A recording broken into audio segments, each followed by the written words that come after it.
꼭 알아야 할 어제의 뉴스.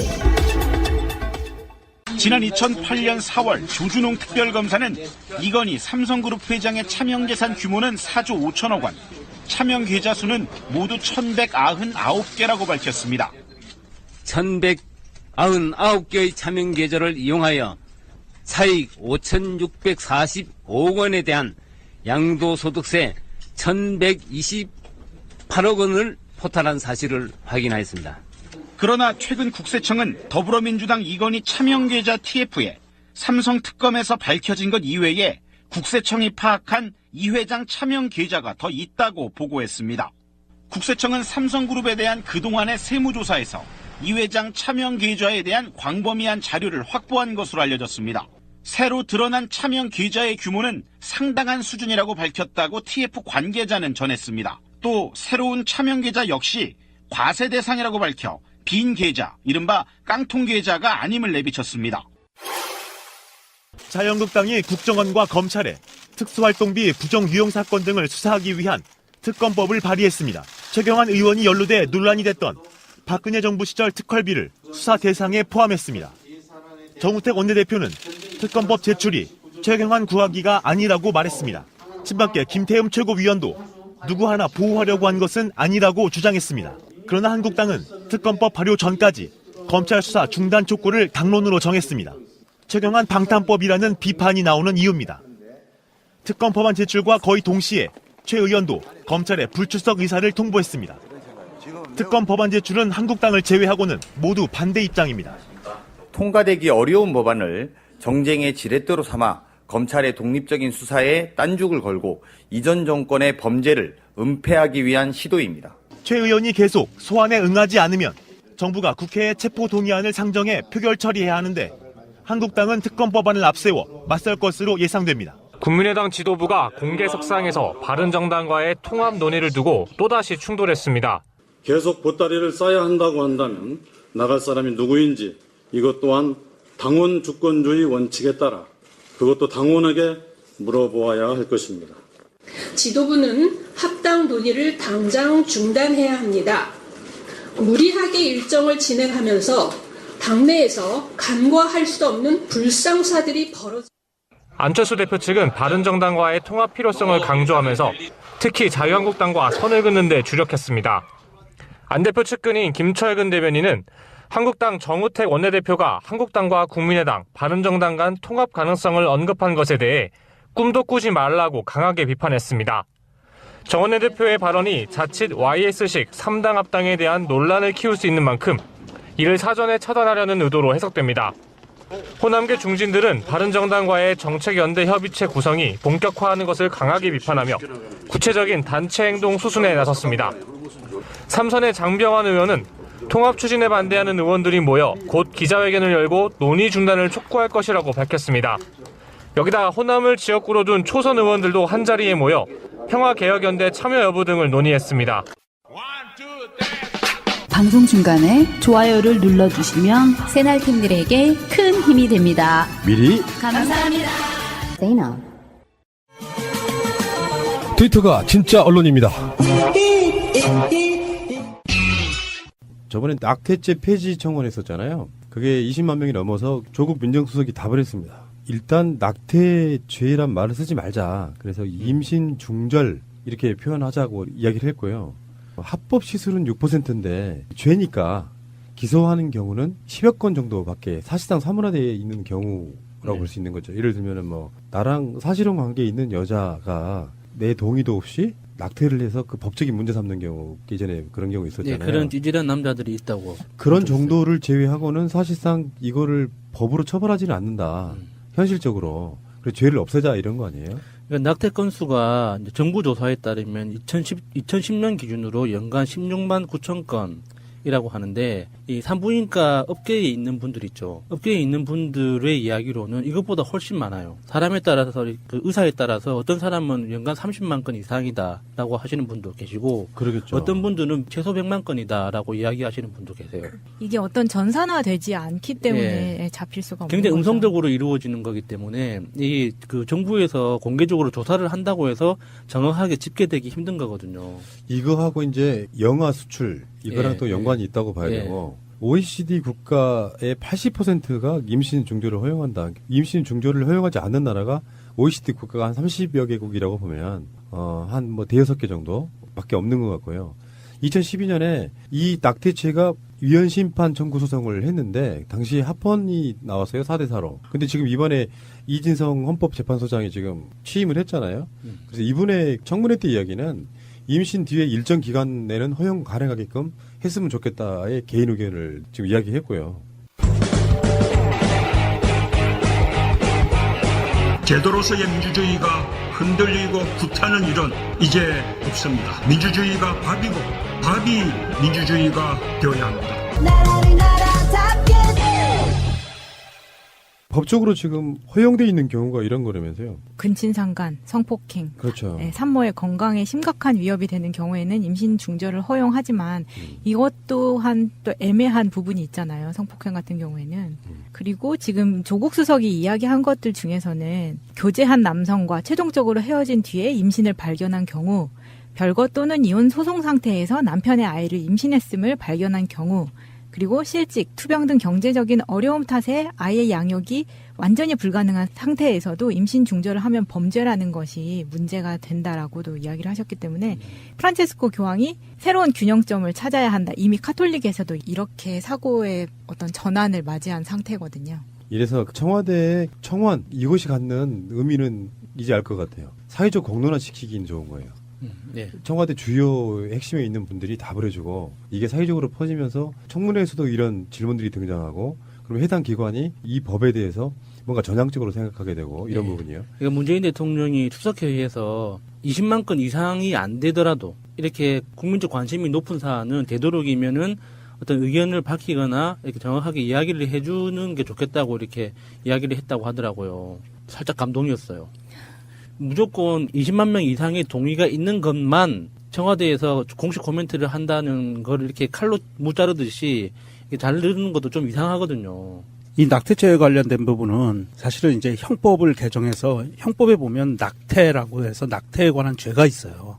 형법상 처벌 조항이고요. 이것을 임신 중절이라고 바꾸자고 이야기하는 거는 뭐 형법 개정하면 얼마든지 가능한 거고 첫 번째. 두 번째는 이 예외사항이라고 있는 부분이 있는데 낙태죄 처벌의 예외사항이 있습니다.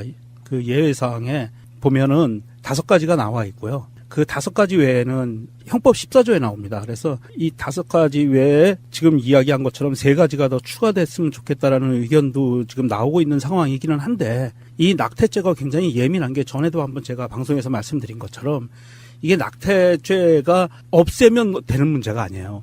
이게 왜 그렇게 문제가 되냐면 민법하고 연관되어 있거든요. 민법에서는 아이가 임신이 되는 순간 어떤 법적 권리를 줄 수 있는 하나의 그 생명체로 보고 있는 부분들이 몇 가지가 있어요. 그래서 쉽게 얘기하면 우리 이런 거예요. 유복자, 상위군경의 아이, 나라를 지키다 돌아가신 분의 임신 상태인 아이, 걔 법적 권리 같거든요. 이런 부분들을 굉장히 좀 치밀하게 봐야 되는 부분이라 이게 낙태죄가 우리가 뭐 반인권적이다 해서 그냥 없애자 해서 없어지는 게 아니에요. 아까 그래서 말씀하신 것처럼 어느 일정 기간 이런 그 안에는 그 낙태죄를 적용하지 않는 게 옳을 수도 있다. 이런 이야기가 나올 수 있는 게 법관들도 법을 연구한 사람들이 이 부분에서 굉장히 힘든 게 뭐냐 하면 우리가 사람이라고 하는 이 존재 있잖아요. 생명을 갖고 있는 사람이라는 존재가 언제부터 사람으로 인정할 거냐는 거는 법 이론에 따라서 다 달라요. 나라도 다르고 형법도 다르고 민법도 다르고 그거에 대한 공론화도 시작해야 된다는 그렇죠. 이야기가 있죠. 전체적으로 공론화가 돼야지 이게 낙태죄 하나만 갖고 얘기를 하면 풀리지가 않아요. 그래서 민법이나 형법이나 이 여러 가지 법률적인 거를 다 따져서 공론화시켜서 그러면 유산상속을 할 때 유산상속의 권리를 임신 몇 개월부터 인정해 줄 거냐. 뭐 이런 부분들이 있어요. 네, 그런 것도 고민해야 되는데 이제 큰 틀에서 보면 당사자한테 제일 먼저 물어봐야 되는 거죠. 이 논의에서 가장 당사자가 되는 여성들한테 그러니까 왜 낙태죄 때문에 힘들어지냐면 아이 키우기가 힘들어서 그런 거거든요. 예를 들어서 육아에 대해서 국가의 의무가 더 커지고 여성이 감당해야 되는 그러니까 가정이 감당해야 되는 게 오로지 모든 처음부터 끝까지 가정이 다 감당해야 되는 게 아니라 국가가 양육을 분담하는 그런 시스템이 돼 있으면 사실 어떤 형식으로든 임신을 했더라도 낳아서 키우는 거에 대해서 고려해 볼 수 있단 말이죠. 그리고 어떤 정말 이렇게 형법에서 예외로 정하는 건 안 좋은 상황에서는 당연히 예외를 인정해야 되는 거고. 그런데 이 임신중절이라는 그 행위를 무조건 다 범죄화하는 건 너무 이렇게 여성의 가장 기본적인 그 신체의 자유권 이런 거에 대해서 너무 박탈하는 게 이제 너무 명백하니까 거기서 이제 큰 틀에서부터 이야기도 해야 되고 말씀하신 것처럼 이제 뭐 상속의 문제나 여러 가지 민법하고 연관되는 문제들도 당연히 해야 되지만 제일 중요한 거 먼저 이렇게 이야기를 꺼내야 되지 않을까 그런 생각을 하는 거예요. 민법 관련도 맞는 이야기는 한데 그게 지금 전체 포션에서 차지하는 그 비율이 얼마나 될지. 왜냐하면 유복자라는 거는 굉장히 모르겠어요. 얼만큼 많은 사람들이 그걸로 법적 분쟁이 붙을지. 왜냐하면 지금 낙태죄가 문제가 되는 거는 내가 여성으로서의 이 생명을 내가 내 몸속에 품었지만 이걸 어떻게 결정하느냐에 대한 결정권이 누구에게 있느냐에 대한 논쟁이 가장 크다고 생각을 하기 때문에 그래서 유복자 같은 경우에는 굉장히 소수일 것 같고 지금 평균 연령 성관계하는 평균 연령이 13살이라고 점점 하셨잖아요. 낮아지고 있죠. 저는 그 얘기를 듣고 정말 충격을 받았는데 그거에 대한 성교육이 제대로 되지 않으면서 낙태도 하지 못하게 하고 거기다 더불어서 그래서 낳았는데 양육비 이행률은 80%가 안 하고 있어요.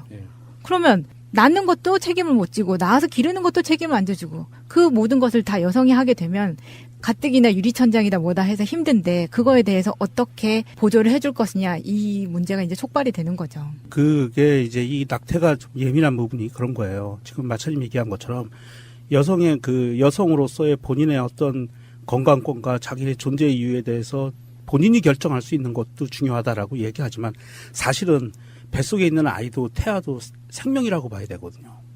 그 생명이 본인의 생명을 본인이 결정하지 못하고 엄마로부터 죽음을 당할 수 있다는 그런 것도 봐야 돼요. 사실은 이게 굉장히 예민한 부분이라 이게 국가 사회적인 전체적인 시스템에서 이게 접근을 해야지 이게 어떤 여성의 인권으로 보면 굉장히 오류에 빠지기가 쉬워요. 아니죠. 이게 여성의 인권부터 들어가야 되는 게 맞다고 해서 지금 이 청원이 시작이 된 거거든요. 그렇죠. 그러니까 청원이 이렇게 시작이 됐는데 이 낙태의 죄가 관한 부분을 전체적인 토론을 해나가려면 여성의 인권을 주로 그렇게 이제 들어가자고 했지만 포인트가 여성의 인권을 보기 시작을 하면 과연 그러면 뱃속에 있는 아이의 생명은 누구한테 있는 거냐? 엄마가 죽일 수 있는 거냐라는 걸로 또 논의가 퍼져나갈 수 있어요. 그래서 굉장히 광범위한 카테고리를 갖고 이걸 다 묶어서 토론을 하지 않으면 반발이 심할 거라는 얘기죠. 그러니까 이 토론에서도 보듯이 어쩌면 가치관의 문제라고 볼 수 있는데 폐지해야 되는 것이 정답이라고 생각하지는 않아요. 그렇다고 해서 폐지 안 하는 것이 정답인 게 아니라 일단 기본적인 원칙은 자기 결정권을 최대한 존중해 준 뒤에 이게 악용될 수 있는 사례들을 묶어가지고 뭔가 조금 더 이렇게 보완해 나가는 그런 부분이 있어야지 여기에 대해서 어느 한쪽만 막 주장한다는 것 자체는 사실 의미가 없다고 생각이 들어요. 이 생명 존중에 관한 문제도 있거든요, 분명히. 알겠습니다. 잠시 후에 다시 오겠습니다. 자, 국민의당 이야기를 좀 하겠습니다. 저번에 끝장 토론 이후에 일단은 바른정당과 통합 자체를 좀 묶어둔 채 정책연대협의체라는 걸 가동을 해요. 방송은 오늘부터. 그런데 여기에 얼마 전에 만들어진 단체가 하나 있죠. 정당 이름이 될 수도 있는데 평화개혁연대라는 박지원, 천정배, 정동영 등 이런 분들이 만든 자기들 나름대로의 단체가 하나 있는 거죠. 안철수 입장에서는 반대만 없다면 이번 주 안에라도 합당선을 할 수 있을 거라고 보거든요. 반대가 있다고 해서 안 할까요? 약간 돌아가는 거죠. 속도를 늦추는 거지. 왜냐하면 그 안철수라는 사람 성격이 왜 싸가지 없다는 이 발언이 거기에서 나오는 이야기잖아요. 내가 하고 싶은 걸 지금까지 다 해온 사람이에요. 최소한 자기 바운더리 안에서는. 지금 안철수가 겪고 있는 최고의 정치적인 반대일 거라고 봐요. 정치권에 들어오고 나서. 그러니까 전에도 우리가 그런 말씀 드린 적 있잖아요. 안철수의 심리 상태에 대해서. 근데 그 사람 입장에서 보면 그런 식으로 강력한 반대들이 이렇게 딱 하고 버티고 있으니까 속이 답답해 미쳐버리겠는 거야. 저는 이게 일촉즉발 분당위기 국민의당 이 소식을 들으면서 기분이 좋아졌어요. 이 안철수가 정말 괜찮은 사람이구나. 이 다당제의 정신을 실현하기 위해서 당 하나를 더 늘려주는 이런 노력을 또 이런 식으로 기울이는구나 싶어가지고 알고 보니 훌륭한 사람이었네 하여튼 그런 생각을 했어요. 지금 이 국민의당 내부에서는 안철수가 이렇게 합당 쪽으로 급격하게 기울면서 고집을 부리기 시작하자 나가라는 얘기까지 나오고 있어요. 안철수 나가라. 그 유성엽 의원이 페이스북에 그랬죠. 기어이 통합을 하겠다면 보따리 사서 나가라. 그러니까 이게 뭐냐 하면 자업자득이다. 이 사람 전문가잖아. 당 깨기. 이 국민의당이 사실은 아주 혹독하게 얘기하면 당 깨기의 전문가들이 모인 집단이에요. 그러니까 그 안에서 당연히 정해진 수순대로 당 깨기가 나오기 시작을 하는 거고, 니들이 나가, 너네들이 나가, 뭐 이런 식의 지금 공방이 오고 가고 있는 거고, 안철수가 사실은 3당 통합을 하겠다, 뭐 이런 식으로 합당을 하겠다라고 이야기하는 거는 바른정당과의 합당이니 뭐 이런 얘기가 나오는 거는 박지원계 보고 호남계 보고 니들 나가 이런 메시지거든요. 당대표는 나야. 그렇죠. 근데 지금 정치권에서는 그렇게 봐요. 안철수가 투쿠션으로 바른정당과 연대한 후에 자유한국당을 잡아먹겠다. 나는 보수에 거기다가 앞에 붙이겠죠. 이제 친박 청산 이후 건전한 건강한 그 건전이 다른 방송에서 나왔죠. 그러니까 그런 당을 만들어 보겠다 이렇게 의심하는 사람들이 꽤 많고 보수의 대안이 되겠다 이거 아니에요. 그렇죠. 그러니까 안철수 입장에서는 그렇게 나가려고 하는데 최소한 지금도 이제 국민의당 쪽 유성엽이라든지 적극적으로 반대하는 사람들 입장이라는 게 그런 거예요. 바른정당이 나온 뿌리가 자유한국당이고 또다시 바른정당이 자유한국당과 합치려고 하는 그런 정당과 합치는 것 자체는 사실 호남권에서는 거의 자살행위에 가깝거든요. 거기에 지금 계시는 분들은 어떤 선거를 나와도 전혀 당선될 수 없는 상태까지 갈 수 있다고 보거든요. 그래서 안철수 입장에서는 답답한 거예요. 그러니까 오죽하면 그러다가 보니까 이런 싸가지 무슨 말을 이렇게 싸가지 없이 하냐? 뭐 이렇게 이야기가 나오는 거예요. 아니 그 나이 좀 연세 있는 여자분한테 반말을 또 했다고 막 그렇게 구설에 올랐던데. 아, 싸가지. 예, 그게 무릎팍도서에 나와가지고 자기는 이제 와이프하고 싸울 때도 존댓말을 한다고. 맞아요. 했던 사람이 그렇게 반말로 찌꺼리고 다니도 되겠어요? 이게 나 훌륭한 사람이라고 생각했는데. 당을 여러 개 만들어주시고 이렇게 하면서 친안철수계라고 얘기하죠. 박주원 최고위원이 최고위원회에서 이런 얘기를 해요. 이거 의미심장한 얘기입니다. 우리 당은 한쪽 날개가 너무 무겁다. 나머지 날개를 키워야 균형 있고 높이 비상할 수 있다. 이런 얘기를 해요. 그러니까 본인들 얘기로는 이 사람 얘기로는 국민의당 내부에서도 우리 당은 좌쪽 날개가 너무 크다는 얘기야. 국민의당이요? 국민의당 내부에서 왼쪽 날개가 너무 크다는 거예요. 자기들 입장에서. 도대체 국민의당에 안에 왼쪽에 누가 있죠? 그러면서 오른쪽 날개를 키워야 된다는 거야. 그래야 제대로 날아갈 수 있다는 거예요. 그리고 오른쪽 날개가 뭐냐? 이게 유승민이라는 얘기잖아요. 그런데 안철수는 몸통이라는 얘기잖아. 머리, 애들. 박지원인 줄 알았더니 박주원이죠. 네, 박주원. 최고위원. 네. 그래서 오른쪽 날개를 키워야 제대로 날아갈 수 있다라고 얘기하는데 과연 그 오른쪽 날개라고 해서 유승민을 데리고 오면 그게 오른쪽 날개로 끝날까요? 극존주의 이념에서 보면 맞는 말이에요. 오른쪽 날개를 좀 무게를 더 줘야지. 그거는 논리상으로 맞는데 유승민이 과연 오른쪽 날개를 끝나겠는가. 이게 안철수가 나중에 또 한 1년쯤 지나고 나면 이렇게 할 것 같아요. 우리 노선이 맞지 않아로 또 깨요, 이 사람. 싹아지에서 나온 말이래요. 싸가지가요? 새싹할 때 싹. 싹과 강아지 할 때 아지. 쟤 싸가지가 없다 이런 말은 떡잎이 놀았다 이런 뜻이에요. 어떻게 보면 그게 이제 만들어진 게 싸가지인데 요즘에는 우리가 좀 싸가지란 말 자체가 부정적인 뉘앙스지만 싸가지란 말은 좋은 뜻이에요. 그 좋은 뜻이 없다 있다잖아요. 이 새끼 싸가지가 있네 그럼 칭찬이죠. 요즘은 그 예능 프로그램에서 싸가지를 이렇게 숫자 4 해가지고 4가지가 있네 없네 이렇게 이야기를 하잖아요. 일종의 속어처럼 느껴지니까 그런 건데 이게 속어 아니고요. 무슨 나쁜 말이 사실 아니고 싸가지가 있다는 말은 좋은 뜻이에요. 없다는 의미로 쓰이는데 우리는 싸가지란 말만 들어도 부정적으로 생각하잖아요. 이게 다 윤문식 선생님 때문입니다. 싸가지 이런 싸가지 저런 싸가지 아니 근데 안철수의 TV에서 보여주는 이미지에 반해서 지금 주말 동안 나왔던 이 싸가지에 대한 기사를 보면은 뭔가 매치가 잘 안 되는 부분은 있긴 있어요. 그리고 심지어 지금 이 위원장이라는 사람이 대표님 죄송합니다라고 말을 했을 때 안철수가 얼굴이 하얘지면서 삿대질을 하면서 왜 싸가지 없이 말하는데 라고 2번이나 이야기를 했다는 거예요. 존댓말은 와이프한테만 쓰는 걸로. 엘리트 출신들의 단점이라니까요.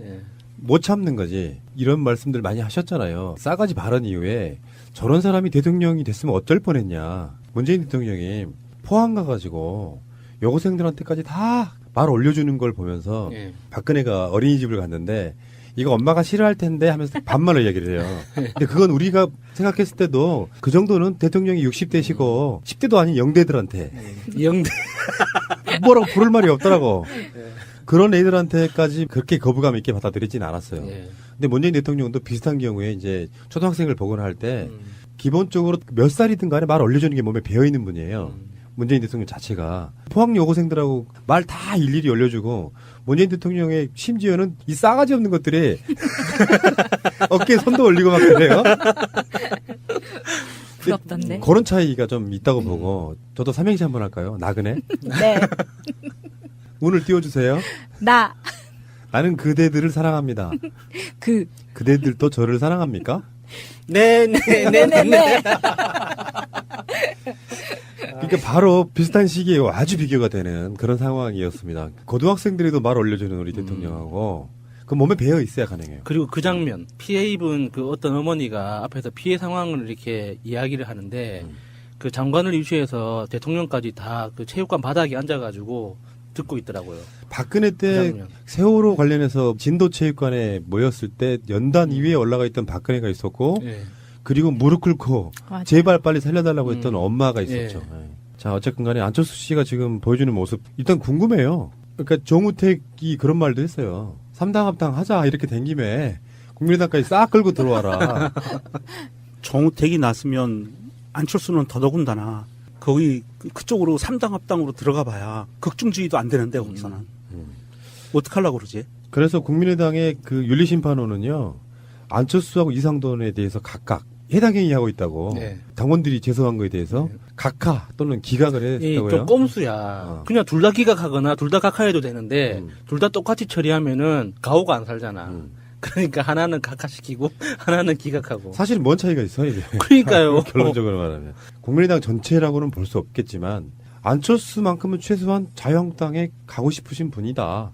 이제는 우리가 안철수의 어떤 부분도 공감이 돼, 실드 쳐 이런 이야기는 저는 이제 앞으로 못 할 것 같거든요. 확실하게 안철수 자체는 그 시작점은 나는 문재인 싫어. 결국에는 싫어 하다가 결국에는 이명박 품 안에 안기는 게 아닌가 이런 생각을 해봅니다. 아직까지 지금 자유한국당의 사실상의 그들 속에 들어있는 가장 막강한 비선 실세는 정우택도 서청원도 홍준표도 아니고 저는 아직도 이명박이라고 보니까 우리들 입장에서는 이명박 자체의 품에 안기는 게 아닐까 싶고 생각보다는 좀 약간 돌아갈 수 있어요. 직진 해보려고 했으나 가장 안철수 정치 인생에서 고비가 될 수 있는 부분인데 여러분들은 그럼 나머지 지금 반대하는 국민의당의 반안 세력들이 분당에 나갈 거라고 봐요? 예, 지금 현재. 그 다당제의 정신을 철저하게 살려줄 거라고 생각합니다. 당 하나 깨고 나가서 굉장히 어려워지는 부분이 있거든요. 예. 마음에 안 들어도 대부분은 대세를 따라가는 경우가 많아서 유성엽이 왜 그런 이야기를 했겠어요. 안철수 보고 나가라. 당을 만들어 놓으면 그 시스템을 만들고 여러 가지 하는 과정이 굉장히 복잡하잖아요. 돈도 많이 들고 국고 보조금도 나오고 그런 과정들을 거치는데 나가면 또 허허벌판이란 말이야. 새로 당사 만들어야 해. 당원 당규 만들어야 돼. 무소속으로 지내자니 뭔가 여러 가지로 좀 불안하고. 그래도 그 호남계 의원들 중에는 창당의 귀재들이 몇 명 있잖아요. 누구? 뭐 정동영도 있고 뭐 천정배도 있고 박지원 의원도 이제 창당 시스템에 대해서는 빠삭하죠.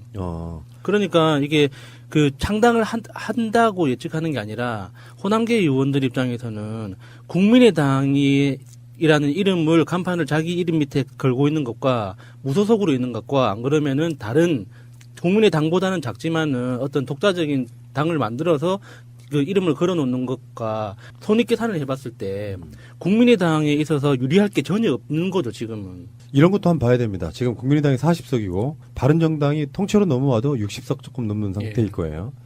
그중에 호남권 국회의원들이 탈당할 수 있는 조건은 저는 20명이라고 봐요. 원내 교섭단체가 안 만들어지면 나가봐야 개고생이에요.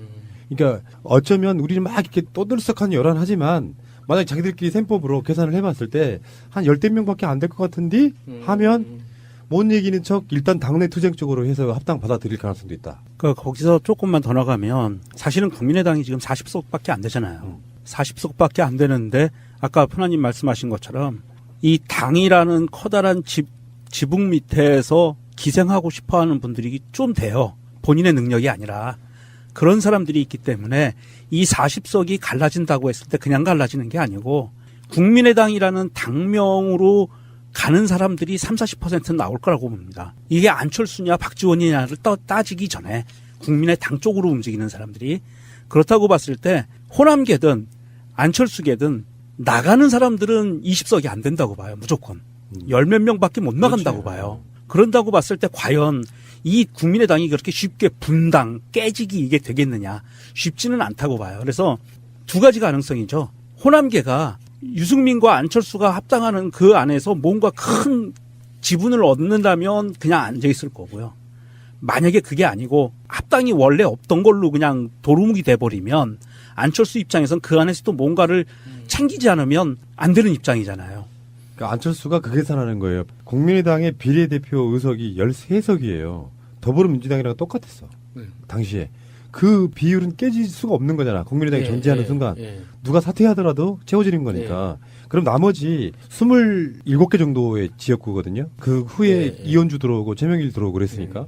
뭐 27석 중에 만약에 20석이 빠져나가지 않으면 열몇 석 갖고는 불가능하다고. 원내 교섭단체가 만들어지지도 않고 국고 보조금도 없고 뭐 등등 여러 가지가 있잖아요. 그러면 말만 열한하되 그 명분만 갖고 국민의당의 주인은 사실상 우리니까. 그래서 유성엽의 말이 그렇게 나온 거예요. 네가 나가. 우리들은 어떤 상황에서 안 나간다는 의미예요. 그러면 나중에 언젠가는 또 유승민하고 안철수하고 뽀뽀하는 걸 볼 수 있는 거예요? 정치인들이란 게 근데 깝깝한 게 이런 거라고 보거든요. 바른정당과 합당한들 안 한들 앞으로 코앞에 있을 지방선거에는 사실 영향은 없다고 봐요. 국민의당 지지율이 더 떨어질 수는 있겠지. 예를 들어서 이렇게는 가능하다고 봐요. 기초의회에 당선시키는 인물들은 꽤 나올 겁니다. 2석 이상 뽑는 경우가 있잖아요.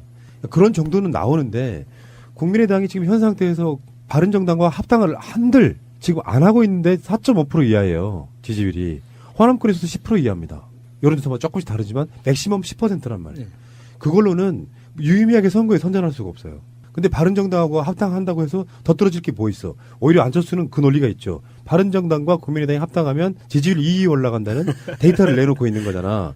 그러니까 안철수 입장에서는 답답하고 환장하게 있는 거지. 그러니까 합당을 그런 조건으로 안철수를 밀어붙이고 어차피 니들 못 나가라는 똥배짱이 마음속에 있는 거라고 보는 거죠. 사실 국민의당에게 제가 충고를 하나 살짝 드리는 거는 국민의당 입장에서는 지지율을 올릴 수 있는 방법은 딱 하나밖에 없는 것 같아요. 안철수를 내쫓으면 10%대로까지 올라갈 겁니다, 아마. 아마도? 그러니까 안철수가 있음으로 해서 지금 계속 지지율이 떨어지고 있거든요. 안철수가 당대표에 다시 복귀하는 순간부터 사람들이 계속 떨어지기 시작했어요, 지금. 저 당 안 되겠다 싶은 거예요. 지금 4.5%까지 떨어졌으면 0이나, 뭐 0에 수렴하는 거잖아요. 당의 지지율은 뭘로 나오느냐면, 물론 대선이 멀리 남았긴 했지만, 유의미한 대선 주자가 있는 정당의 지지율은 기본 나와요. 그러니까 안철수라는 사람을 많은 국민들은 대선 주자로서의 의미를 저는 상실했다고 보는 거거든요. 지금까지의 뭐 갈짓자 행본에 어떤 주관도 없고 또 심지어는 대선 때 조작 사건까지 일으킨 사실상의 주범이에요. 그런 사람을 예를 들면 호남권의 사람들 한번 보자고요. 안철수를 좋은 대선자로 인식했다 그러면 그 정도로 지지율이 안 나올 수가 없어요. 진영으로만 따졌을 때 민주진보 진영의 다음 대선 후보도 더불어민주당에서 나올 거야라는 그런 전제하에 지금 그 당을 밀어주고 있는 거거든요. 민심이란 건 뭐냐면 당 지지율을 그만큼 4.5% 뭐 4% 이렇게 밀어주고 있는 이유는 딱 하나예요. 없어져라는 뜻이에요, 그게. 자기 지역 기반이고 생각해 보십시다. 우리 동네에 우리 지역구 국회의원이 국민의당이에요. 근데 그 당을 안 찍어. 그러면 네가 더불어민주당에 들어가거나 아니면 그 당 나와라든지 그런 시그널이라고 보는 거거든요. 안철수의 착각이 그런 거예요. 합쳤더니 지지율 19% 나오더라? 웃기는 소리 하고 있네. 그러니까 직접 합쳐보라고 하는 거죠, 저는. 그래 조만간 안철수와 유승민이 전격적으로 물론 이제 과정이 당연 당규가 있을 겁니다. 그러니까 합당 선언을 해놓고 요거를 전당대회들을 통해 갖고 요식행위를 거쳐가지고 추진하겠다 이런 방식으로 나올 것 같아요. 찐한 뽀뽀 한번 보겠네요. 좋아. 자, 알겠습니다. 잠시 후에 오겠습니다. 홍준표가 굉장히 유의미한 말을 했습니다. 자꾸 이렇게 페이스북에다 이런 거 자꾸 적어서 올리는지. 제가 말씀드렸잖아요. SNS는 인생의 낭비라고 퍼거슨 감독이 그랬어요. 쓸데없는 소리를 너무 많이 해. 왜 SNS를 할까요? 사람들은. 소통? 낭비라는 이유를 설명드려볼게요. 좋은 점이 충분히 있죠. 있긴 있는데 한편으로 보면은 이게 의도를 가지고 도구로 사용하는 게 너무 강해지기 시작하면 자기 SNS가 오염되는 거예요. 그러니까 즐기는 사람들, SNS로 그 커뮤니케이션하고 즐기는 사람들은 모르겠는데 이렇게 정확한 특정한 목적을 가지고 접근하는 사람들은 그 네트워크 자체를 오염시키는 효과가 있죠. 그래서 그게 의도성이 너무 강해지면 그때부터는 인생의 낭비가 되는 거예요. 매스컴에 자꾸 얼굴을 비칠 수 있으면 좋은 거고 그렇지 않은 사람들, 그러니까 아예 자기들한테 마이크가 돌아오지 않으니까 SNS에 팔로워를 키워가지고 자기 말을 하는 방식으로 써먹었잖아요. 네. 그런데 이 SNS를 통해 가지고 정치적 목적을 너무 갖고 있다 보면 대체적으로 SNS의 특성 중에 하나가 마음에 안 드는 사람은 블락하면서 여론을 왜곡시키는 대표적인 여론을 왜곡당한다고요. 그러니까 자기의 어떤 세계가 굉장히 좁아지죠. 맞아요. 보고 싶은 것만 예, 보는 예. 거죠. 그렇다 보니까 자기가 하는 말이 굉장히 남들로부터 호응을 받고 있다는 착각 속에 더 나아가게 되는 거거든요. 네. 정치인한테는 내가 보기에 가장 최악이에요, 이게. 그리고 이런 것도 있죠. 과대표되는 게 있어요. 트위터든 어떤 여론이라는 건 우리가 생각하는 것보다 훨씬 과대표되는 게 있습니다. 특히나 이 자유한국당이라고 이름 붙여진 그 보수, 자기들 자칭하는 꼴보수죠. 그러니까 꼴통 진영에서 SNS 전쟁에서 졌다는 인식이 어느 순간부터 있었어요. 그래서 SNS를 어떤 정치인의 의무처럼, 그러니까 기초의원들까지 이렇게 확산시켰거든요. 그래서 당원들 사이에서 자기 지역구나 자기가 아는 의원들 SNS에 댓글을 달아주는 게 일종의 문화처럼 돼 있어요. 그래서 국회의원도 그렇고 기초의원들도 그렇고 자유한국당 쪽 의원들은 정말 SNS 재밌게 하는 것 같아요. 아무거나 하나 딱 올리면 기본적으로 20, 30개 그냥 달리는 거예요. 의원님 최고, 예뻐요, 멋있어요, 화이팅 이런 거 있죠. 그냥 달리는 거예요. 그 홍준표가 SNS에 쓴 글 요점만 말씀드리면 나는 박근혜 사당화와 잘못된 나라 운영으로 무너진 한국 보수 우파를 재건하고 내년 지방선거를 책임지고 치러야 하는 사람입니다. 홍준표 사당화 운운하기 전에 지도자 없는 야당은 존립할 수 없다는 것을 알아야 하는데 아직도 철없이 미몽을 헤매고 있는 사람들을 보니 박근혜 정권이 왜 망했는지 이제야 분명히 알 것 같습니다. 어느 조간신문 칼럼에서는 한국 보수의 기생충이라는 말도 하고 있습니다. 자중하고 근신하십시오. 국민들이 보고 있습니다. 아, 세지. 이렇게 말할 수 있을 정도면 홍준표는 판단이 선 거죠. 일단은 박근혜로는 도저히 방을 끌어갈 수 없다는 걸 재확인을 시키는 거예요. 박근혜가 뭐 재판을 거부하고 별 짓을 다 해봐야 여론이 안 움직이는구나. 그래서 확실하게 버리기로 작정을 한 거죠.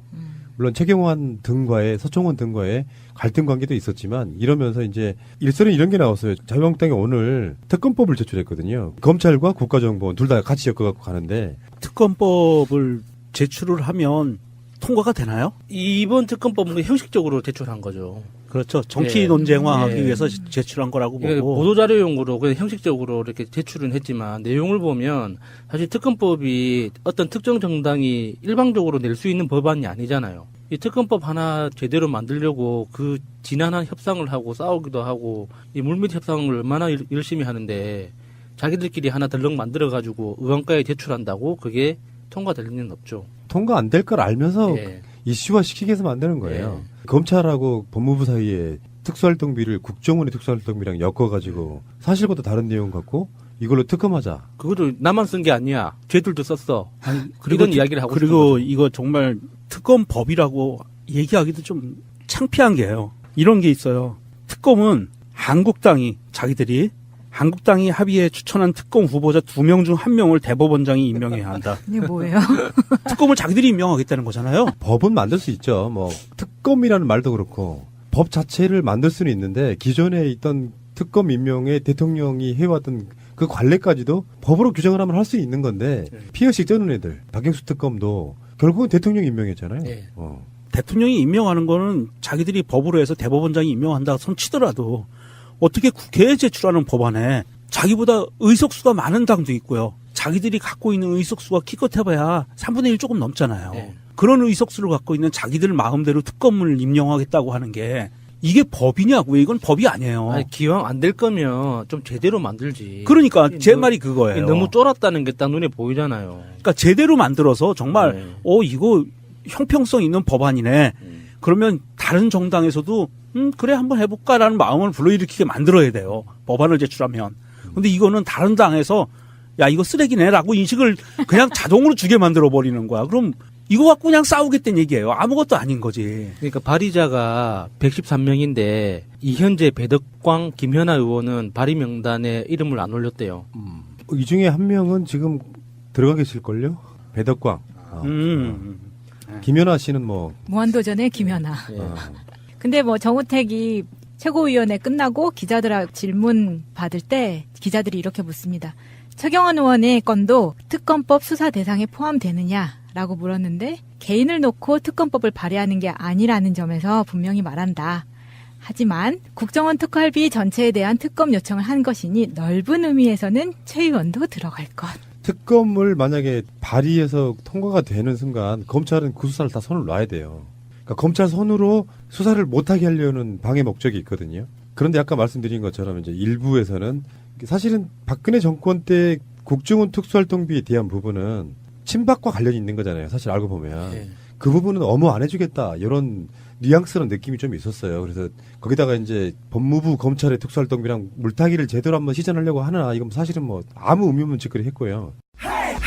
국민들은 국가의 존재 이유가 무엇이냐고 물었습니다. 어려울 때 국가가 지켜주고 있다는 믿음을 주어야 그것이 국가의 존재 이유입니다.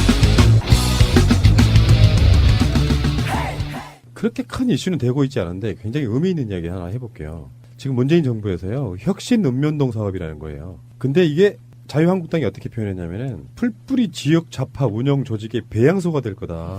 무슨 바이러스 느낌인데요? 그게 두렵나? 이 지금 혁신읍면동 사업이라는 거의 그 정의부터 한번 우리가 짚고 넘어가야 되는데요. 혁신읍면동 사업이라는 것은 국민이 주인이 되는 건강한 마을 커뮤니티 조성을 목표로 주민 접점인 읍면동에서 이루어지는 마을 자치 활성화, 행정기능 개선 등을 포함한 포괄한 종합적 읍면동 개선 사업이고요. 일종의 농어촌 살리기 그런 목적도 좀 있고요. 예, 여기에 이제 읍면동 주민 중심의 마을 자치 활성화를 하는 건데 주민 중심의 마을 자치 활성화에 뭐가 들어가냐면 보건복지 및 방문 건강 서비스 인력 확대 등등등이 있고요. 주민 대표 기구가 주민 협의체로서 역할 기능을 수행할 수 있도록 다양한 권한 부여 및 마을 계획에 대한 이행 지원을 추진할 계획이다. 이렇게 해가지고 지금 정부에서 행안부에서 추진하고 있거든요. 그런데 이게 자유한국당에서 문제 잡는 건 이거예요. 주민 대표 기구가 주민 협의체로서 역할 기능을 하는 것을 좌파 단체에서 활동하는 사람들한테 주려는 거다, 이 자리를. 이렇게 지금 호도하면서 하고 있는데요. 자유한국당이 정말 크게 착각하고 있는 게 있어요. 지금 문재인 대통령이 취임하면서 지방자치와 지방분권을 굉장히 강조하고 있잖아요.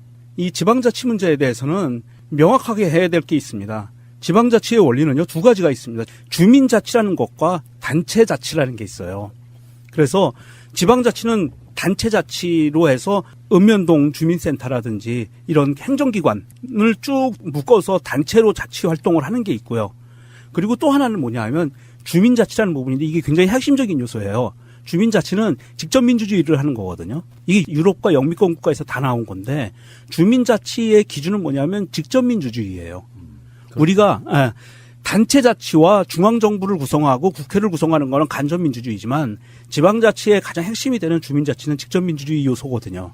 그래서 주민들이 직접 참여해서 계획을 세우고 그 계획을 세운 것이 집행이 되고 집행이 된 것을 감시를 하고 하는 것이 주민들이 한다는 말입니다. 그런데 이것을 지금 대한민국 헌법에서 분명히 규정되어 있는 지방자치에 대해서 자유한국당은 이걸 자체를 부정하는 거예요. 그러니까 뭐 여러 가지 일을 하게 되겠죠. 근데 지금 우리들 문제 중에 하나가 농촌의 인구가 지금 지자체들이 아무리 노력해도 요즘 가면은 뭐 우리 지역으로 내려오면 뭐 얼마를 주겠다 정착금 이런 것도 줄 정도인데 안 돼요. 사람 자체가 없는 도시를 뭔가 마을 재생 사업도 하고 문화적인 것도 좀 늘리고 실제로 시스템을 만들어 가지고 실질적으로 서로가 도움이 되게끔 하겠다 이런 개념이고요. 시범 사업으로 지금 17억 원 예산 책정했어요. 17억 원. 이거에 쫄아가지고. 박근혜가 받아간 특수활동비만 40억이다 이게. 이게 정말 현장에서 얼마나 필요하냐면요. 그 농촌이든 어떤 소도시든 그 거기에서 살면서 문제의식을 느끼는 분들이 그 해당 지역의 주민들이잖아요. 그 주민들이 문제의식을 느끼고 행정부에 원하는 어떤 사업들이 있단 말이죠. 근데 행정부는 행정부의 언어가 있거든요. 그 행정부의 언어는 바로 문서예요. 서류로 모든 걸 이야기하는 조직이기 때문에 문서화시키지 못하면은 행정부하고 커뮤니케이션을 못해요. 근데 그분들이 좋은 아이디어가 있고 정말 심각한 문제를 해결해야 된다라고 이야기를 민원을 넣고 싶어도 문서를 작성할 수가 없는 거예요.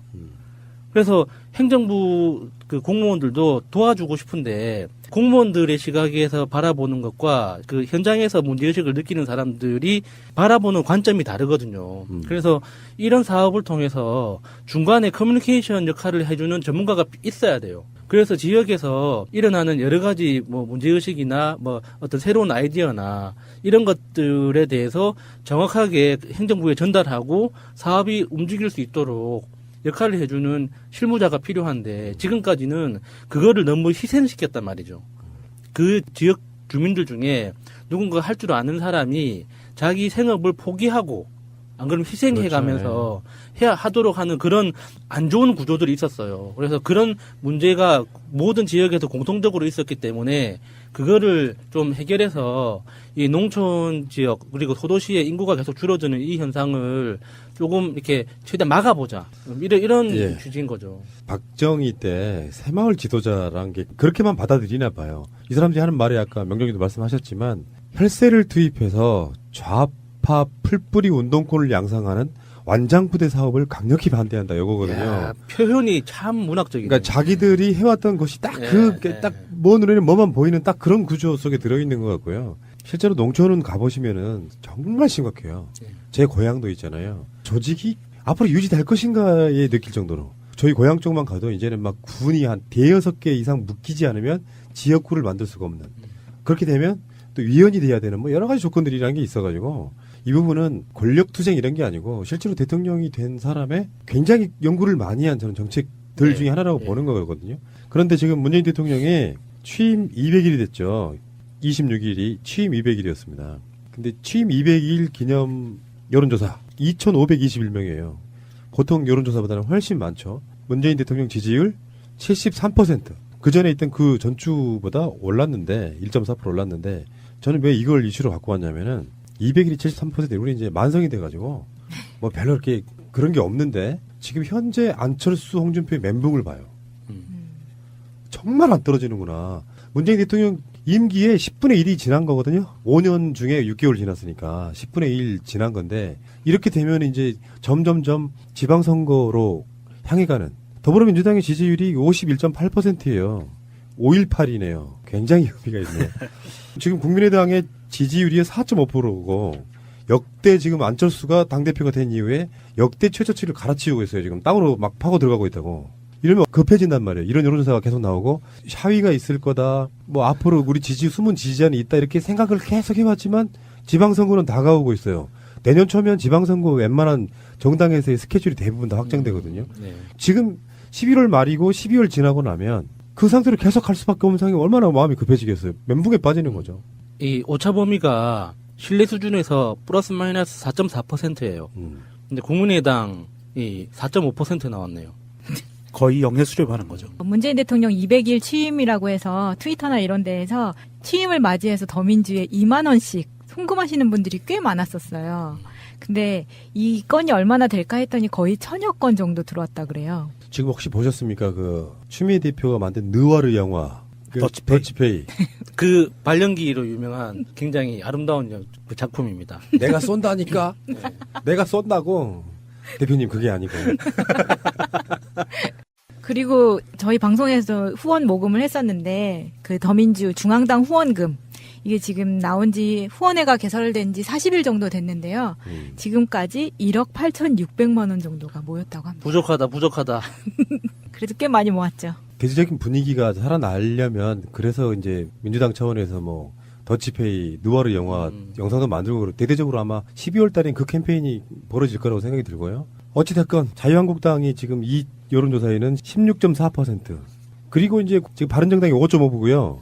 국민의당은 4.5니까 안철수의 이론에 의하면 바른정당이 국민의당을 흡수통합하는 거예요. 그러네요, 진짜. 그렇게 해서 자기들 여론조사는 어떻게 했는지 모르지만 지금 현재 자유한국당이 16.4%인데 최근 지들이 만든 합당했을 때 여론조사는 19% 나온다고 그랬거든요. 예. 그래서 2당 올라간다고 그러는 거예요. 그거는 그 안철수 그 휴대폰에 있는 사람들한테 조사한 거 아닐까요? 네. 그래서 문재인 대통령이 뭐 어떤 이슈가 있어가지고 떨어지기는 해요. 어쩔 때는. 뭐 1점 몇 프로 떨어지다가 다시 올라가고. 그러니까 이게 그 유명한 박스권이 이제 진짜로 형성된 거예요. 지지도 하락이 쭉 꾸준히 이어지는 게 아니라 60% 후반대에 한 번 빠졌다가 대부분 다 어느 여론조사들이 70%대에서 왔다 갔다 하잖아요. 딱 고구마네요. 네. 아우 답답해. 그쪽에서 보면. 이게 이번에는 그 큰 이슈가 있었죠. 사실은 세월호 미수습자 사건, 해수부 그 공무원들의 그 뻘짓 때문에 문제가 좀 심각해진 이런 상황이 있었는데도 불구하고 지지율이 올랐다는 것은요. 정당 지지율과 대통령 지지율이 같이 올랐다는 것은 이것이 국민들이 보기에 이제는 뉴스가 왜곡돼서 국민들한테 직접 전달되는 게 아니에요. 걸러서 본다는 거죠. 아, 이거는 정부가 여당이 잘못한 게 아니라 얘가 잘못했구나. 이걸 다 걸러서 본다는 거죠, 이제. 플러스 하나 더 있죠. 우리가 갖고 있는 생각이랑 똑같아요. 국민들이. 정말 현명하신 게 그런 거죠. 그래서 문재인 정권이 힘을 빠지면 어떻게 될 건데. 계속 계획하라고 밀어주는 거예요. 70%의 국민들은. 이렇게 형성된 여론은 안 빠져요. 그렇죠. 예. 네. 문재인 대통령 정부가 아무리 못해도 니들만 하겠냐 이거예요. 그런 관점으로 보는 게 맞을 것 같습니다.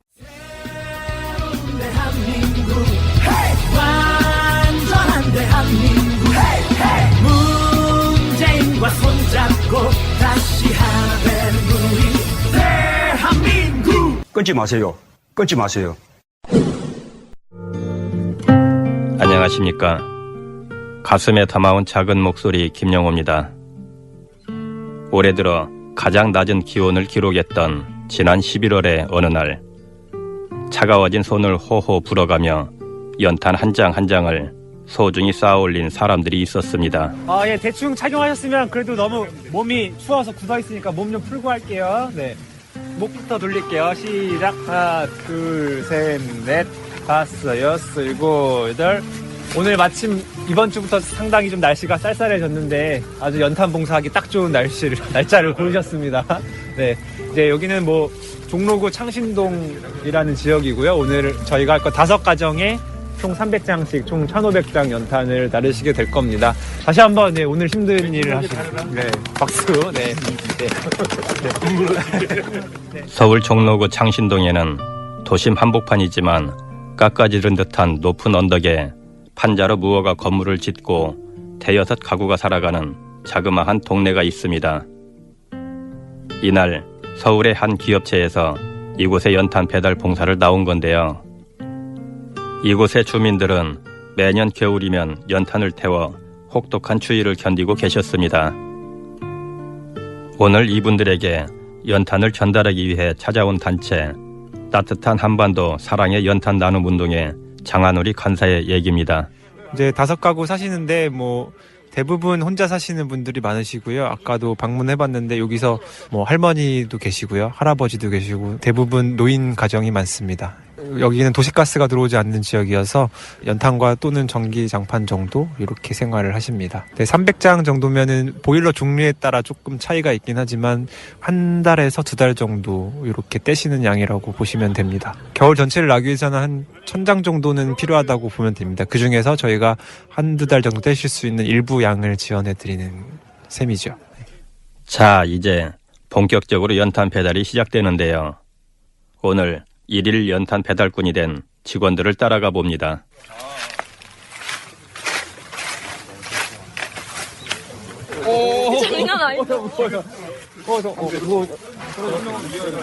네, 이걸 그냥 제가 이렇게 바로 드리면 될 것 같아요.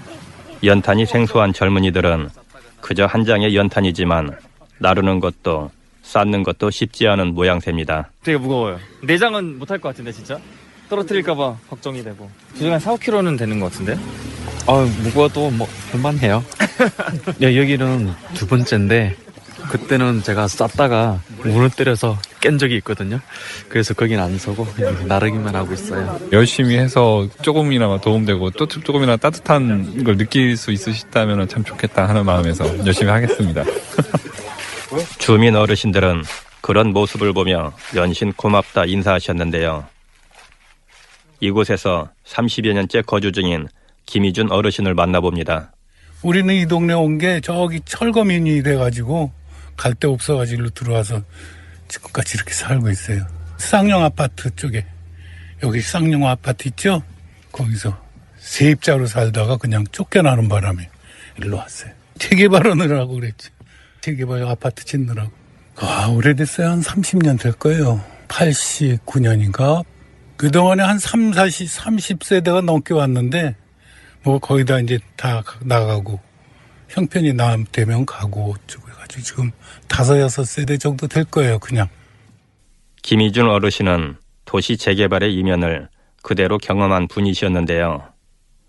새 들어 살던 동네에 아파트가 들어서면서 쫓겨나다시피 이곳에 정착했고 형편도 펴지지 않아 판자촌 무허가 집을 떠나지 못하게 되었답니다.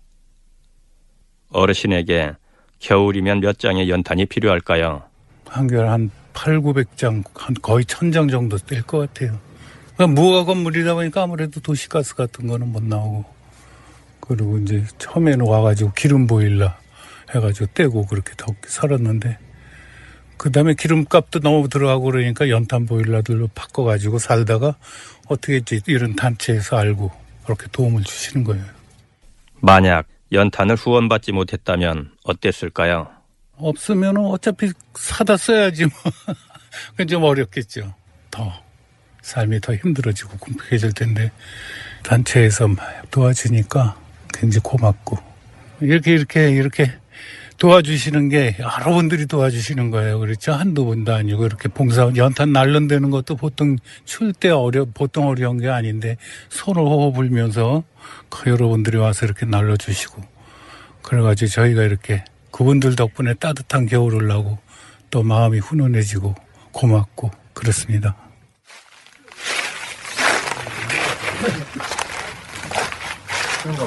계세요. 또 다른 주민 박근욱 어르신은 90이 넘으신 어머님과 함께 생활하고 계셨는데요. 추워요. 바람 불고. 그러니까 연탄이 한두 장 갖고 떼면은 추워. 이게 다 판넬이 이런 게 그 의지를 못 해갖고 그냥 날로 놓고 이렇게 연탄을 많이 떼야 되니까. 저기도 부엌에서 할머니가 지금 주무시고 있거든. 노인네 90, 내일 모레 100세. 저 노인네가 약 내일 모레 100세인데 아휴 언제까지 이런지 그래요. 그러니까 저 노인네가 30년 동안 여기서 살았잖아요. 그런데 이제는 연세가 많으니까 이제 거덩이 넘어져갖고 불편해갖고 꼼짝도 못하고 지금 저 누워갖고 저리 있어요. 그래갖고 내가 도우고 있는데 이분들 역시 연탄 한 장의 후원이 소중하기만 합니다. 그럼요. 고맙죠. 없으면 진짜 막막하지. 돈이 한 푼 있나 없잖아요. 그러니까 고맙죠. 남의 진짜 애지중지하게 기른 자식인데 이렇게 봉사한다고 고맙잖아요. 그 얘기했어. 아유 이 추운데 남의 귀한 자식들 데려다 이게 뭐야. 아이고 너무 고마워서 어쩌까네 그랬어요. 이 연탄 한 장으로서 겨울 따뜻하게 보낼게요. 고맙습니다. 이제는 구멍 송송 뚫린 연탄을 집게로 집어 연탄 보일러나 난로에 교체하던 모습도 추억으로만 남은 분들이 대부분이지요. 하지만 오늘 만난 이웃들처럼 여전히 연탄 한 장의 후원이 간절한 분들이 있습니다. 이런 이웃들이 우리 주변에 아직 많이 있을까요? 따뜻한 한반도 사랑의 연탄 나눔 운동 원기준 사무총장의 얘기입니다. 연탄 사용 가구만 하면 한 15만 가구 정도, 서울에는 3,500가구 정도 지금 추산을 하고 있고요. 해마다 조금씩 줄어들고는 있습니다. 공장에서 지금 나오는 공장도 가격은 정부 고시 가격인데 453원이고요. 여기에 이제 배달 비용이라든지 뭐 이런 것까지 해서 550원, 600원, 뭐 1,000원까지도 받습니다. 근데 이 겨울에 우리가 석유라든지 또는 가스보일러도 뭐 10월 되면 벌써 보일러 돌리잖아요. 연탄 떼시는 분들이 되게 나이 드신 분들이 많아서 일찌감치 연탄을 떼시고요. 또 봄 늦게까지도 연탄을 떼십니다. 그래서 사실은 우리가 생각했던 것보다는 훨씬 더 초겨울부터 늦봄까지 연탄을 떼신다고 봤을 때 한 집당 보통 1000장에서 많으면 1500장까지도 떼시는 거죠. 1500장 정도면 100만 원 정도 가까이 드는 거죠. 근데 이제 석유를 떼는 거나 가스로 떼는 것보다는 아직은 훨씬 싸니까 저소득층들이 다른 대체 연료를 떼기보다는 불편하지만 연탄을 떼시는 거죠. 한 장에 보통 600원 안팎이면 살 수 있는 연탄. 현재 사용되고 있는 난방 에너지 중 가장 값싼 원료이지만 연탄을 난방으로 이용하는 분들에게는 이마저도 큰 금액으로 느껴진다고 하는데요. 전체 소득의 에너지 비용이 훨씬 많은 사람.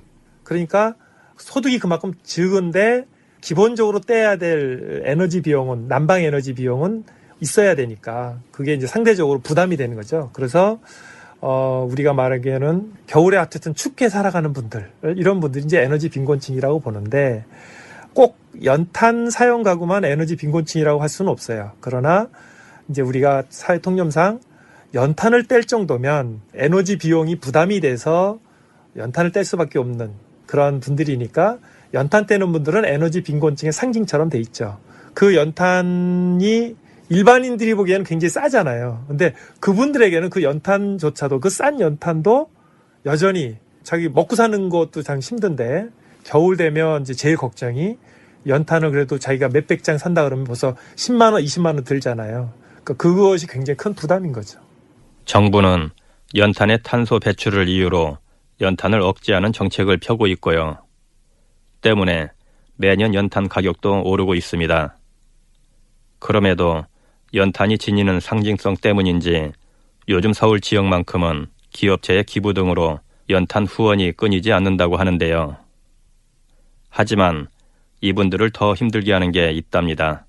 정작 그분들은 이제 연탄보다도 정말 외롭고 쓸쓸한 거죠.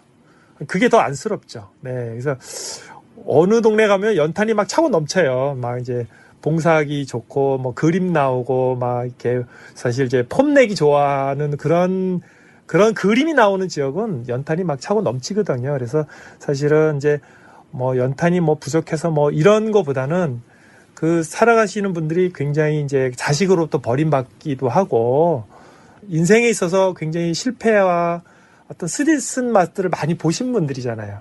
그러니까 삶에 대한 회의라 이런 것들이 굉장히 회한들이 있으셔요. 그래서 그 내면에 굉장히 그런 쓸쓸함, 삶에 대한 어떤 고달픔, 이런 것들이 이제 배어 있죠.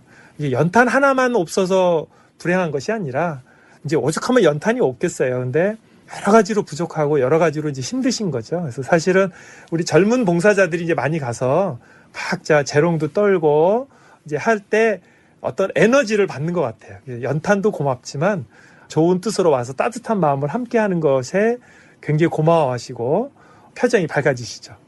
자, 선생님들 추운 날씨에 고생 많으셨습니다. 다 같이 박수 한번 치고 마치겠습니다.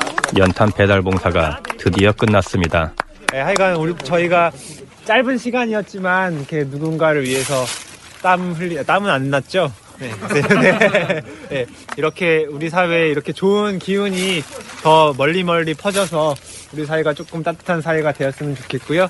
잠깐이었지만 요 봉사의 그 나눔의 시간 잘 기억하시고 항상 자기 삶의 자리에서도 따뜻한 사회를 위해서 함께 만들어가는 일을 좀 생각해 주시고 참여해 주시면 감사하겠습니다. 커피가 왔네요. 네, 따뜻하겠다. 몇 명인가 모르겠네. 더 탈게요. 자, 한 개씩 드세요. 맞습니다. 꽁꽁 언 손에 전해진 따뜻한 믹스커피 한 잔. 어르신이 감사의 마음을 담은 그 맛은 어떨까요? 달콤합니다. 뭔가 봉사를 했다는 의미가 담겨져 있으니까 조금 더 달콤한 느낌이 드는 것 같고요. 네. 다음에 또 기회가 있으면 또 참여하도록 하겠습니다. 정말 꿀맛인데요. 너무 좋아요. 봉사를 하고 나서 거기 또 할머니께서 이렇게 커피를 주시니까 마음이 또 따뜻해지는 것 같아요. 저는 부산에서 살 때 이런 거 많이 봐서 뭐 별로 그렇게 낯설진 않은데, 그래도 아직 여기가 서울 한중간인데 서울 중간에 이런 데가 아직 남아있고 연탄으로 하루를 이제 이렇게 사시는 분들이 많다는 게 조금 놀랍긴 한데, 이번 정부에서도 이런 걸 좀 잘 챙겨서 더 좋은 환경에서 나이 많은 분들이 겨울 보낼 수 있게 지원이 됐으면 좋겠습니다.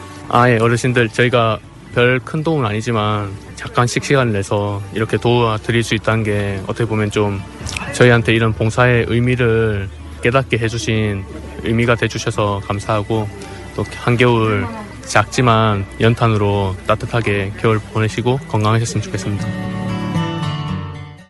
봉사를 하는 사람도 연탄을 받는 사람도 서로 고마움을 전하는 모습이 참 따뜻하지요.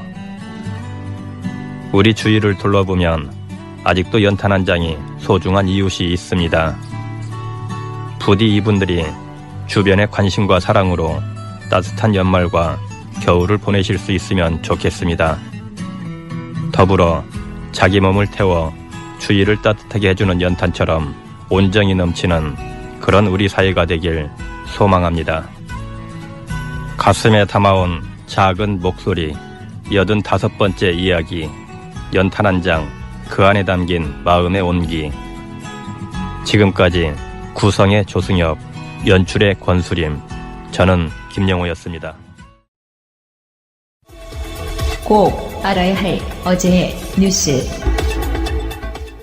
지난 2008년 4월 조준홍 특별검사는 이건희 삼성그룹 회장의 차명재산 규모는 4조 5천억 원, 차명 계좌 수는 모두 1199개라고 밝혔습니다.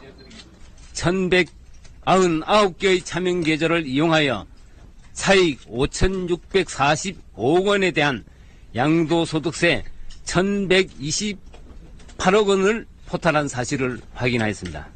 그러나 최근 국세청은 더불어민주당 이건희 차명계좌 TF에 삼성특검에서 밝혀진 것 이외에 국세청이 파악한 이 회장 차명계좌가 더 있다고 보고했습니다. 국세청은 삼성그룹에 대한 그동안의 세무조사에서 이 회장 차명계좌에 대한 광범위한 자료를 확보한 것으로 알려졌습니다. 새로 드러난 차명계좌의 규모는 상당한 수준이라고 밝혔다고 TF 관계자는 전했습니다. 또 새로운 차명계좌 역시 과세 대상이라고 밝혀 빈 계좌, 이른바 깡통 계좌가 아님을 내비쳤습니다. 자유한국당이 국정원과 검찰에 특수활동비 부정유용 사건 등을 수사하기 위한 특검법을 발의했습니다. 최경환 의원이 연루돼 논란이 됐던 박근혜 정부 시절 특활비를 수사 대상에 포함했습니다. 정우택 원내대표는 특검법 제출이 최경환 구하기가 아니라고 말했습니다. 친박계 김태흠 최고위원도 누구 하나 보호하려고 한 것은 아니라고 주장했습니다. 그러나 한국당은 특검법 발효 전까지 검찰 수사 중단 촉구를 당론으로 정했습니다. 최경환 방탄법이라는 비판이 나오는 이유입니다. 특검 법안 제출과 거의 동시에 최 의원도 검찰에 불출석 의사를 통보했습니다. 특검 법안 제출은 한국당을 제외하고는 모두 반대 입장입니다. 통과되기 어려운 법안을 정쟁의 지렛대로 삼아 검찰의 독립적인 수사에 딴죽을 걸고 이전 정권의 범죄를 은폐하기 위한 시도입니다. 최 의원이 계속 소환에 응하지 않으면 정부가 국회에 체포 동의안을 상정해 표결 처리해야 하는데 한국당은 특검 법안을 앞세워 맞설 것으로 예상됩니다. 국민의당 지도부가 공개석상에서 바른정당과의 통합 논의를 두고 또다시 충돌했습니다. 계속 보따리를 싸야 한다고 한다면 나갈 사람이 누구인지 이것 또한 당원 주권주의 원칙에 따라 그것도 당원에게 물어보아야 할 것입니다. 지도부는 합당 논의를 당장 중단해야 합니다. 무리하게 일정을 진행하면서 당내에서 간과할 수 없는 불상사들이 벌어집니다. 안철수 대표 측은 바른정당과의 통합 필요성을 강조하면서 특히 자유한국당과 선을 긋는 데 주력했습니다. 안 대표 측근인 김철근 대변인은 한국당 정우택 원내대표가 한국당과 국민의당, 바른정당 간 통합 가능성을 언급한 것에 대해 꿈도 꾸지 말라고 강하게 비판했습니다. 정 원내대표의 발언이 자칫 YS식 3당 합당에 대한 논란을 키울 수 있는 만큼 이를 사전에 차단하려는 의도로 해석됩니다. 호남계 중진들은 바른정당과의 정책연대 협의체 구성이 본격화하는 것을 강하게 비판하며 구체적인 단체 행동 수순에 나섰습니다. 삼선의 장병환 의원은 통합 추진에 반대하는 의원들이 모여 곧 기자회견을 열고 논의 중단을 촉구할 것이라고 밝혔습니다. 여기다 호남을 지역구로 둔 초선 의원들도 한자리에 모여 평화개혁연대 참여 여부 등을 논의했습니다. 방송 중간에 좋아요를 눌러주시면 새날팀들에게 큰 힘이. 형제의 정신을 실현하기 위해서 당 하나를 더 늘려주는 이런 노력을 또 이런 식으로 기울이는구나 싶어가지고 알고 보니 훌륭한 사람이었네 하여튼 그런 생각을 했어요. 지금 이 국민의당 내부에서는 안철수가 이렇게 합당 쪽으로 급격하게 기울면서 고집을 부리기 시작하자 나가라는 얘기까지 나오고 있어요. 네. 안철수 나가라. 네. 그 유성엽 의원이 페이스북에 그랬죠. 기어이 통합을 하겠다면 보따리 사서 나가라. 그러니까 이게 뭐냐 하면 자업자득이다. 이 사람 전문가잖아. 당깨기. 이 국민의당이 사실은 아주 혹독하게 얘기하면 당깨기의 전문가들이 모인 집단이에요. 그러니까 그 안에서 당연히 정해진 수순대로 당깨기가 나오기 시작을 하는 거고 니들이 나가, 너네들이 나가, 뭐 이런 식의 지금 공방이 오고 가고 있는 거고, 안철수가 사실은 3당 통합을 하겠다, 뭐 이런 식으로 합당을 하겠다라고 이야기하는 거는 바른정당과의 합당이니 뭐 이런 얘기가 나오는 거는 박지원계 보고, 호남계 보고, 너희들 나가, 이런 메시지거든요. 당대표는 나야. 그렇죠.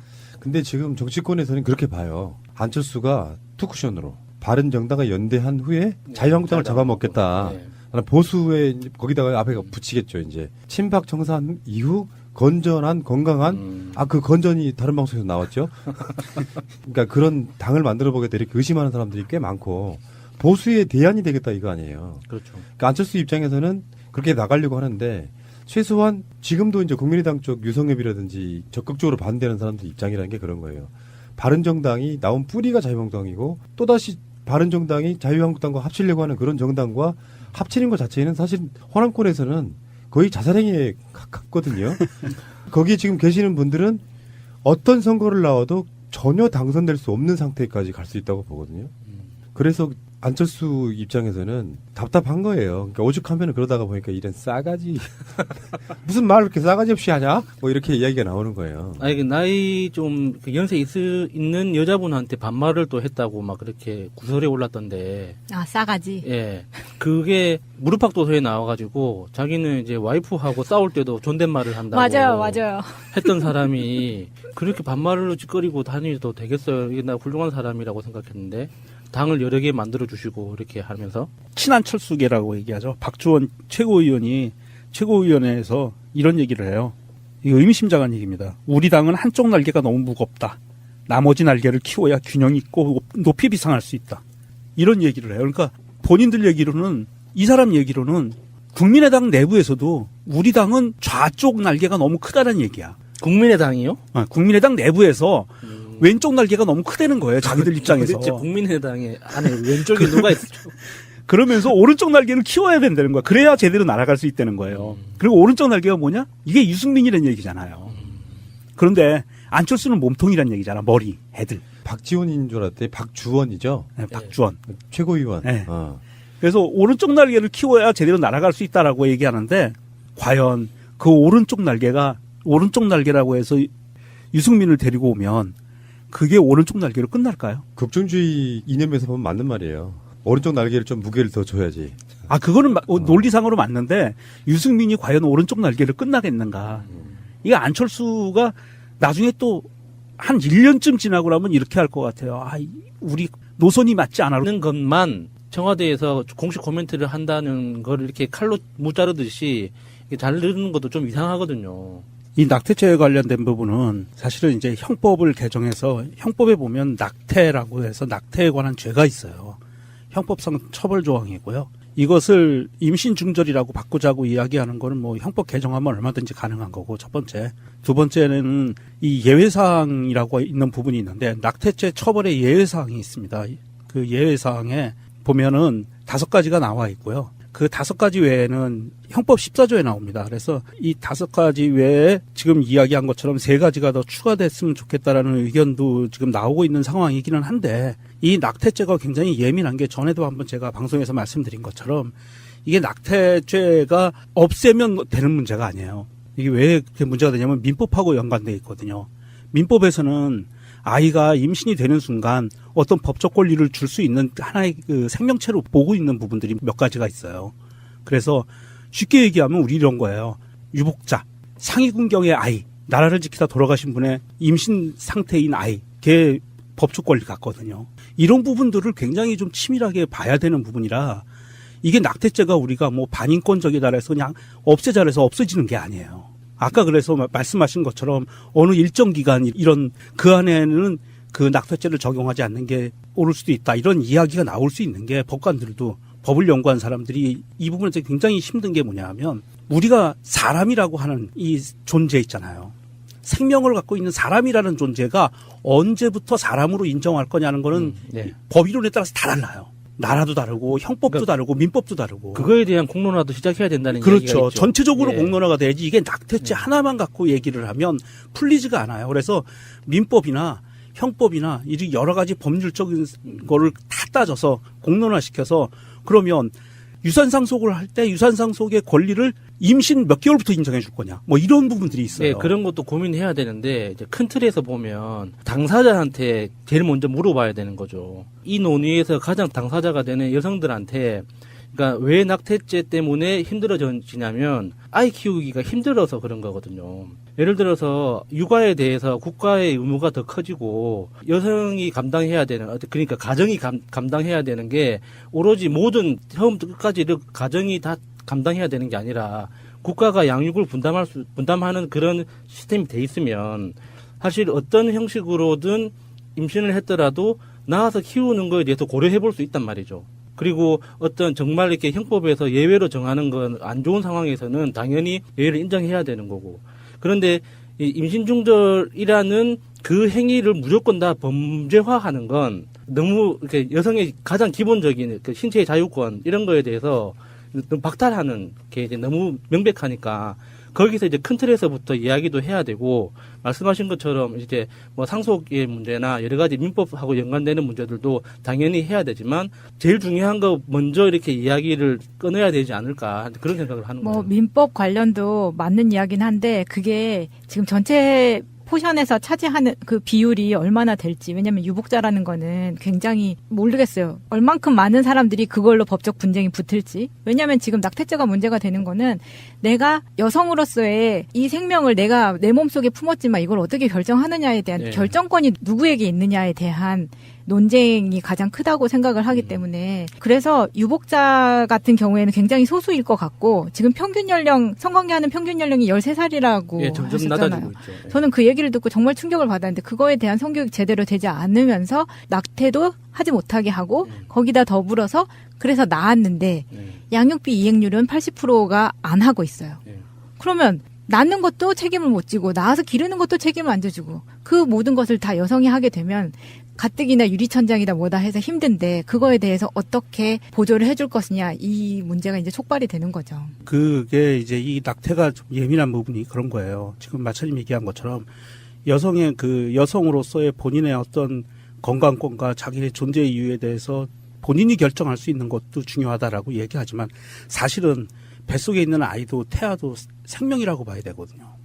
그 생명이 본인의 생명을 본인이 결정하지 못하고 엄마로부터 죽음을 당할 수 있다는 그런 것도 봐야 돼요. 사실은 이게 굉장히 예민한 부분이라 이게 국가 사회적인 전체적인 시스템에서 이게 접근을 해야지 이게 어떤 여성의 인권으로 보면 굉장히 오류에 빠지기가 쉬워요. 아니죠. 이게 여성의 인권부터 들어가야 되는 게 맞다고 해서 지금 이 청원이 시작이 된 거거든요. 그렇죠. 그러니까 네. 청원이 이렇게 시작이 됐는데 이 낙태의 죄가 관한 부분을 전체적인 토론을 해나가려면 여성의 인권을 주로 그렇게 이제 들어가자고 했지만 포인트가 여성의 인권을 보기 시작을 하면 과연 그러면 뱃속에 있는 아이의 생명은 누구한테 있는 거냐? 엄마가 죽일 수 있는 거냐라는 거를 또 논의가 퍼져나갈 수 있어요. 그래서 굉장히 광범위한 카테고리를 갖고 이걸 다 묶어서 토론을 하지 않으면 반발이 심할 거라는 얘기죠. 그러니까 이 토론에서도 보듯이 어쩌면 가치관의 문제라고 볼 수 있는데 폐지해야 되는 것이 정답이라고 생각하지는 않아요. 그렇다고 해서 폐지 안 하는 것이 정답인 게 아니라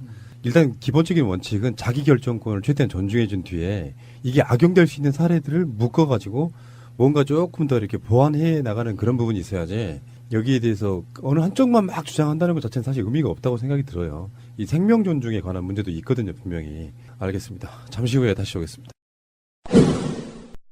자, 국민의당 이야기를 좀 하겠습니다. 저번에 끝장 토론 이후에 일단은 바른정당과 통합 자체를 좀 묶어둔 채 정책연대협의체라는 걸 가동을 해요. 방송은 오늘부터. 그런데 여기에 얼마 전에 만들어진 단체가 하나 있죠. 정당 이름이 될 수도 있는데 평화개혁연대라는 박지원, 천정배, 정동영 등 이런 분들이 만든 자기들 나름대로의 단체가 하나 있는 거죠. 안철수 입장에서는 반대만 없다면 이번 주 안에라도 합당선을 할 수 있을 거라고 보거든요. 반대가 있다고 해서 안 할까요? 약간 돌아가는 거죠. 속도를 늦추는 거지. 왜냐하면 그 안철수라는 사람 성격이 왜 그 싸가지 없다는 이 발언이 거기에서 나오는 이야기잖아요. 내가 하고 싶은 걸 지금까지 다 해온 사람이에요. 최소한 자기 바운더리 안에서는. 지금 안철수가 겪고 있는 최고의 정치적인 반대일 거라고 봐요. 정치권에 들어오고 나서. 그러니까 전에도 우리가 그런 말씀 드린 적 있잖아요. 안철수의 심리 상태에 대해서. 근데 그 사람 입장에서 보면 그런 식으로 강력한 반대들이 이렇게 딱 하고 버티고 있으니까 속이 답답해 미쳐버리겠는 거야. 저는 이게 일촉즉발 분당위기 국민의당 이 소식을 들으면서 기분이 좋아졌어요. 이 안철수가 정말 괜찮은 사람이구나. 이 다당 됩니다. 미리 감사합니다. 세이나. 트위터가 진짜 언론입니다. 저번에 낙태죄 폐지 청원했었잖아요. 그게 20만 명이 넘어서 조국 민정수석이 답을 했습니다. 일단 낙태죄란 말을 쓰지 말자. 그래서 임신 중절 이렇게 표현하자고 이야기를 했고요.